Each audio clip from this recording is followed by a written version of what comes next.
This is my 2004 Honda Rancher ES 350.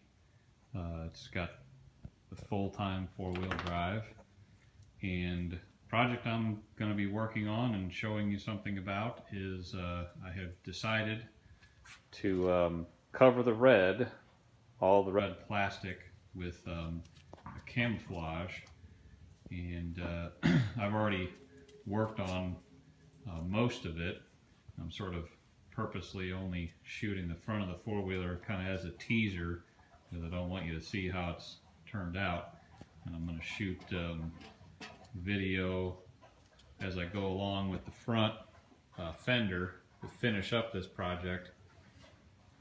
What I'm using is vinyl, a camo vinyl wrap that I purchased from Mossy Oaks. It's a mossyoaksgraphics.com is the website, and they sell a 3M cast vinyl in several different Mossy Oak patterns. I chose I think what they call a shadow, what is it called? Mossy Oaks Shadow Grass Blades. Kind of hard to see, but there's the logo on the pattern. You can kind of see the overall pattern on this scrap piece that I have.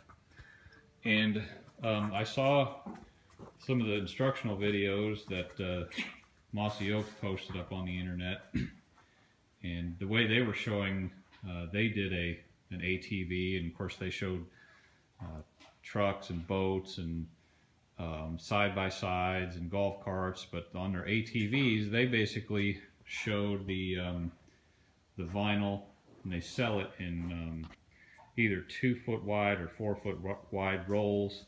And if you buy the ATV kit, they send you a 4-foot wide roll, 10-foot long, and they keep all the plastic really on the ATV and lay the vinyl out over the plastic. And I've thought about that, and I thought, well, the thing I don't really like about that is, you know, looking at the plastic on my four-wheeler anyway, there's lots of places where it comes together, and you know, I'd want to be able to take it apart for when I'm working on it, and I wouldn't want to see the seams, especially since I'm covering over red. I figure even, you know, a small little seam, I'd be able to see the red right through it. So I decided to do it a little bit different. They do recommend, you know, obviously that you take all of your racks and everything off, and I'm going to be doing that on the front here in a minute. But they would have done, they would have just left this side piece on here. You don't cover over this type of plastic because it's a textured plastic, and the vinyl wouldn't necessarily want to stay over that. So they show just coming right up to this seam here and cutting it, and probably would be fine. They also show, like for these placards, just lay the vinyl over it, press it down into these, you know, to form around the curves in the plastic, and just cut it out. But what I've done in other places, and I'm going to do this too, is I'm just cutting these pop rivets out, and then I'm going to lay the vinyl down into this recessed area, and then I'll lay the placard back on there.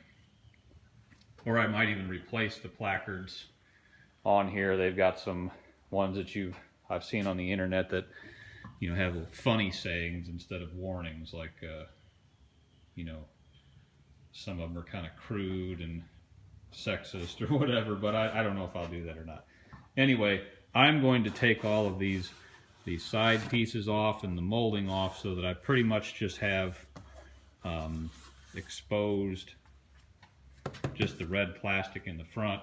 All the rack will come off, and I'm probably going to try to figure out a way to get this 12-volt accessory thing out of here so I can lay my vinyl right up in there. So I'm going to start working on that. If I can figure out a way maybe to do some time-lapse photography of that work, which is really boring. I might do that, but check back in with you later. Well, one thing I did want to say is that I really am amazed at how this stuff works, and hopefully I'll be pointing that out as I go through showing you how I do this. All right.